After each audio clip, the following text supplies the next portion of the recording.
રાજકોટના અણિયારા ગામે ઝડપાયો ચીઝ અને પનીરના નામે વેચાતું એનાલોગ ગોવાલિયા ફૂડ નામની પેઢીમાં એસઓજીની ટીમે દરોડા પાડ્યા હતા।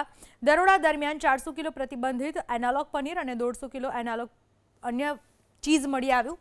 આમ એસઓજીની ટીમે 550 કિલો જેટલો અખાદ્ય જથ્થાનો સ્થળ પર જ નાશ કર્યો। પ્રતિબંધિત એનાલોગ પનીર અને ચીઝ ઓછી કિંમતે બનાવી બજારમાં હોટલો ડેરીઓમાં પધરાવવામાં આવતું હોવાની આશંકા છે। રાજકોટ એસઓજીના મોટા સપાટા બાદ નકલી અને ભેળસેળયુક્ત ખાદ્ય પદાર્થોનો કાળો કારોબાર કરતા વેપારીઓમાં ભારે ફફડાટ વ્યાપી ગયો છે। પોલીસે આ મામલે કાયદેસરની ગુનાહિત કાર્યવાહી હાથ ધરીને આ ભેળસેળનું નેટવર્ક ક્યાં સુધી ફેલાયેલું છે એ દિશામાં તપાસ હાથ ધરી છે। ગોવાલિયા ફૂડ નામની પેઢીમાં એસઓજીની ટીમે દરોડા પાડ્યા હતા। દરોડા દરમિયાન 400 કિલો પ્રતિબંધિત એનાલોગ પનીર અને 150 કિલો એનાલોગ અન્ય ચીઝ મળી આવ્યું। આમ એસઓજીની ટીમે 550 કિલો જેટલો અખાદ્ય જથ્થાનો સ્થળ પર જ નાશ કર્યો। પ્રતિબંધિત એનાલોગ પનીર અને ચીઝ ઓછી કિંમતે બનાવી બજારમાં હોટલો ડેરીઓમાં પધરાવવામાં આવતું હોવાની આશંકા છે।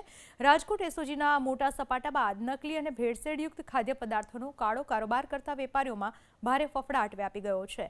પોલીસે આ મામલે કાયદેસરની ગુનાહિત કાર્યવાહી હાથ ધરીને આ ભેળસેળનું નેટવર્ક ક્યાં સુધી ફેલાયેલું છે એ દિશામાં તપાસ હાથ ધરી છે।